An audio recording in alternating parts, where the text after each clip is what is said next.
izin bertanya. Iya. Ustadz, saya mau menanyakan, kita sering mendengar para penceramah menyampaikan tentang hubungan yang erat antara ibadah sholat dengan zakat, sehingga di dalamnya banyak ayat di dalam Al-Quran kata sholat digandengkan dengan kata zakat. Tolong dijelaskan hubungan sholat dengan zakat dan mengapa sholat selalu digandengkan dengan zakat. Afwan Ustadz, terima kasih. Iya. Secara singkat bahwa Allah menyuruh dan mewajibkan kita beribadah dan macam-macam ibadah.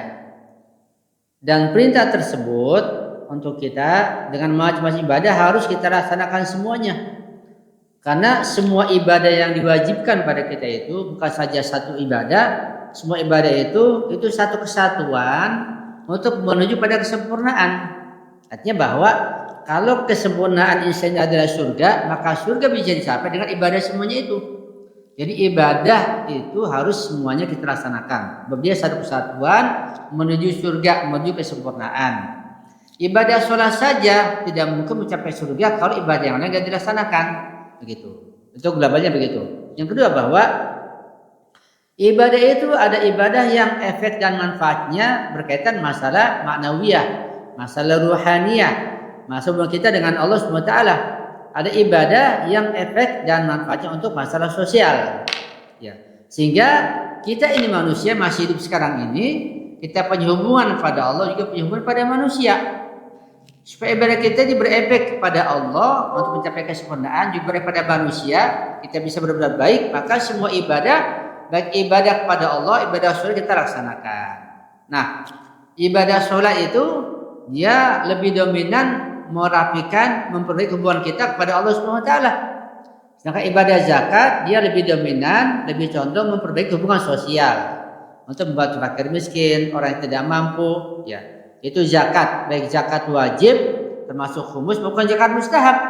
Apa zakat mustahab? Ya, sedekah misalnya, atau infak, atau memberikan sesuatu, atau memberikan berupa uang, beras, pakaian, apa saja. Itu bagian daripada zakat dengan makna umum. Itu ibadah sosial. Sehingga orang-orang yang melaksanakan ibadah sholat, ya ibadah sholat saja misalnya, nggak sempat melaksanakan ibadah sunat, tapi ibadah sosialnya sangat bagus, bisa lebih dulu masuk surga. Ya, saya ulangi bahwa ibadah sosial itu setelah melaksanakan ibadah wajib, ibadah sosial sangat mujarab, sangat dominan, sangat punya peran penting memasukkan orang ke surga. Sehingga banyak seorang yang masuk surga karena ibadah sosial. Sehingga antar ibadah individu, ya ibadah pribadi kayak sholat dengan ibadah sosial nggak bisa dipisahkan. Ibadah individu adalah sholat individu pada Allah. Ibadah zakat, ibadah sosial, ini nggak bisa dipisahkan. Karena untuk mencapai kesempurnaan harus kita laksanakan secara individu dan secara sosial, sehingga kita menjadi sempurna dengan ibadah individu, ibadah sosial. Karena kita hidup di dunia ini nggak bisa dipisahkan. Kita bukan makhluk yang mandiri kayak binatang tinggal di hutan bisa sendirian. Kita makhluk sosial, kita nggak mungkin meninggalkan masyarakat. Maka perlu kita perbaiki hubungan kita kepada Allah lewat sholat dan hubungan kita pada masyarakat lewat zakat. Dan bukan hanya zakat, semua ibadah sosial berkaitan masalah masyarakat kita perbaiki. Tapi yang paling menonjol adalah zakat, termasuk khumus. Karena itu, seseorang ibadahnya luar biasa, ibadah individunya, pribadinya, ibadah sosialnya misalnya sangat kurang, zakatnya tidak, khumusnya tidak, maka tidak bernilai ibadah individunya. Artinya bahwa ibadah sholat sebagus apapun, atau sholat jadi Masjidil Haram seumur hidup misalnya, ibadah sosialnya nihil, zakatnya, khumusnya, infaknya, maka itu dia tidak menjual masuk ke surga, bisa menjadi ahli neraka.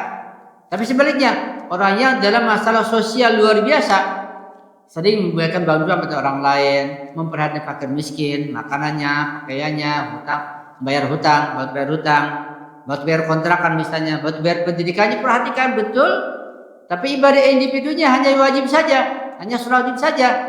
Tahajud sangat kurang, misalnya nggak sempat, ya. Atau ibadah sholat sunat sangat kurang, ibadah sosial masya Allah itu lebih depan masuk ke surga. Jadi ibadah sosial sangat punya peranan penting dan jadi pelopor memasukkan orang ke dalam surganya Allah Subhanahu wa taala. Nggak bisa dipisahkan antara hubungan sholat dengan zakat. Karena itu dalam ayat Al-Quran selalu saja aqimus sholat wa atuz zakat. Nggak bisa dipisahkan. Ini perintah artinya kita jangan hanya berarti ibadah sholat saja, ibadah individu, tapi juga kita berarti ibadah sosial. Kedua-duanya, sholat, zakat. Tidak mungkin sholat tanpa zakat, juga tidak mungkin zakat tanpa sholat. Kedua-duanya harus seimbang. Walaupun sholatnya hanya sholat yang wajib, tapi ibadah sosial, zakatnya, khumusnya sesuai pada tempatnya, sesuai dengan bimbingan syariat, ya artinya ikuti hukum apa adanya, bukan seenaknya, maka akan menyebabkan itu mencapai kebahagiaan dan mencapai surga di hari nanti kala insyaallah. Itu mungkin bisa saya sampaikan secara global. Wallahu a'lam bishawab. Jelas ya insyaallah Ibu.